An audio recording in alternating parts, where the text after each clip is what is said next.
Before we pray, let me share a soul-stirring message to ignite your hope. Then, we'll come together in prayer.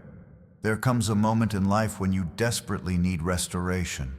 Perhaps your health is failing, a once vibrant body now weakened by pain. Maybe a relationship lies in ruins, a marriage teeters on the edge, or your finances have crumbled, leaving you buried under the weight of despair. Sometimes, it's not just one loss but a cascade of burdens, draining your strength, stealing your hope, and clouding your future in shadows of doubt. Yet, no matter how deep the loss, how shattered life seems, you are never beyond God's reach. You are not forgotten, not abandoned, not forsaken.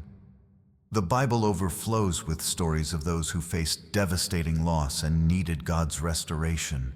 Time and again, God proved His power to restore is greater than any pain, any failure, any obstacle you face.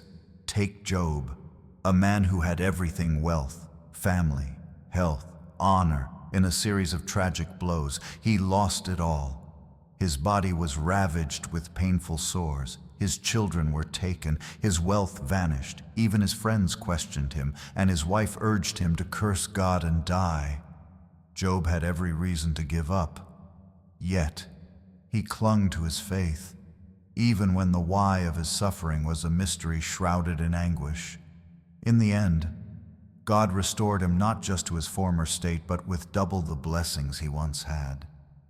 Job's story is a beacon, reminding us that restoration may not come instantly, but when God restores, He surpasses all you've lost. Then there's the story that radiates God's restorative power, the lame beggar in Acts 3. This man, crippled from birth, was carried daily to the temple gate to beg. He had no way to care for himself, no future, no hope, chained to a life of dependence on strangers' pity. To the world, he was just another helpless soul, with no chance for change. But one day, everything shifted. As Peter and John approached the temple, the beggar looked to them, hoping for a few coins, a fleeting mercy to survive another day. But Peter fixed his eyes on him and said, "Silver or gold I do not have, but what I do have I give you. In the name of Jesus Christ of Nazareth, walk." Instantly, his feet and ankles grew strong. He didn't just walk, he leaped, he ran, bursting into the temple. Praising God, the crowd was stunned. This man wasn't just healed, he was wholly restored, no longer crippled, no longer a beggar, no longer an outcast. In one divine moment, his entire life was transformed by Jesus' power. His body was healed, his dignity restored, his life a living testament to God's mercy. Imagine how his days changed from that moment. He could work, worship, live free from dependence. His story shows that God's restoration isn't just about fixing what's broken, it's about transforming your life into a masterpiece of His glory. The same God who healed that man can restore you, no matter what you've lost. No matter how hopeless your circumstances seem, God's restoration is complete. He doesn't just patch things up, He makes them better than before.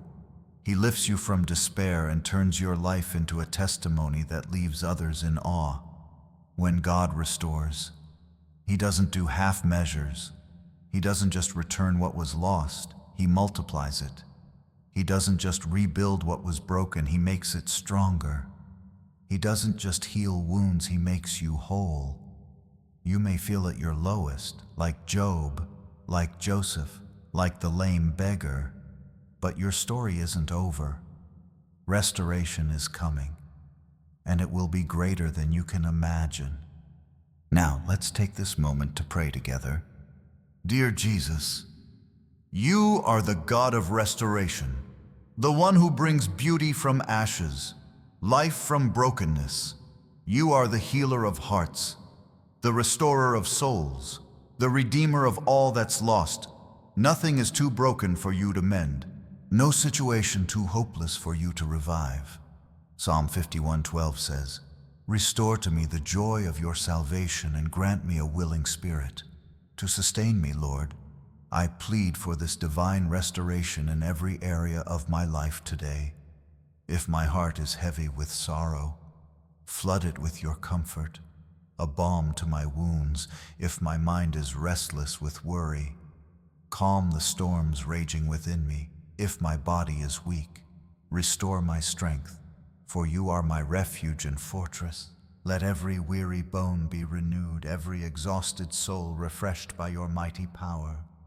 Lord, work in my life in such a way that others see you in my restoration, just as you healed the lame beggar, transforming his life in a moment. I pray you do the same for me.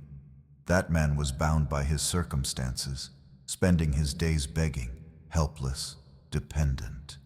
But in one touch through Peter and John, everything changed. He leaped, he ran, he rejoiced not as a beggar, but as a living witness to your power. Lord, let my transformation be undeniable. Let those who once overlooked me see how your grace has lifted me. Let those who doubted me witness how you've turned my trials into testimony, my struggles into strength, my losses into gain, all for your glory. Father, I stand on your promise in Isaiah 58:11. The Lord will guide you always. He will satisfy your needs in a sun-scorched land and will strengthen your frame. You will be like a well-watered garden, like a spring whose waters never fail. I cling to this promise. Lord, whatever feels dry and lifeless in my life, whatever seems barren and hopeless, breathe your fresh life into it. If my marriage is struggling, restore it with love, understanding, and unity. If my health is faltering, heal me with your mighty hand, for you are Jehovah Rapha, the God who heals. If my career is uncertain, open new doors, carve a path where none seems possible. If my faith is weak, strengthen it, so my soul becomes a garden watered by your presence, thriving and bearing fruit as a testament to your goodness. Your restoration isn't just about fixing what's broken, it's about making all things whole in a way only you can. Jesus, the world offers temporary fixes, fleeting relief, surface-level change, but you bring true, lasting renewal. You don't just heal the surface, you transform the heart. You don't just restore what was, you make it better, stronger, more beautiful than before. So I pray, restore me not just to who I was, but to who you created me to be. Let me grow in faith, in peace, in wisdom, in love for you and those around me. Let my heart reflect your light, my words speak your truth, my life overflow with your grace like a river unstoppable.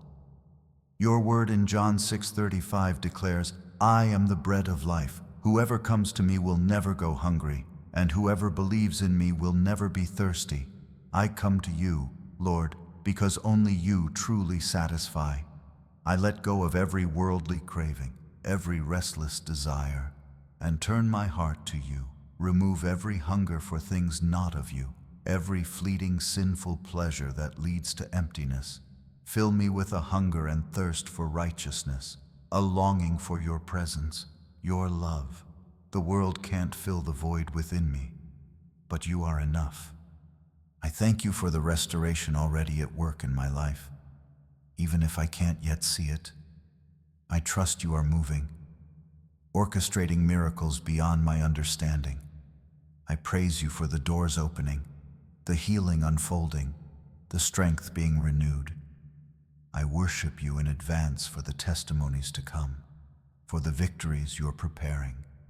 I surrender everything into your hands, Jesus, knowing that in you, my restoration is certain, my hope secure, my future held by the one who never fails. I pray this in the powerful and precious name of Jesus Christ. Amen. If this prayer touched your heart, type Amen as a bold declaration of faith. I pray every blessing in this prayer now rests upon you in Jesus' name. If you need a specific prayer, Share it in the comments. We'd be honored to pray for you. May the grace and peace of Jesus Christ be with you always.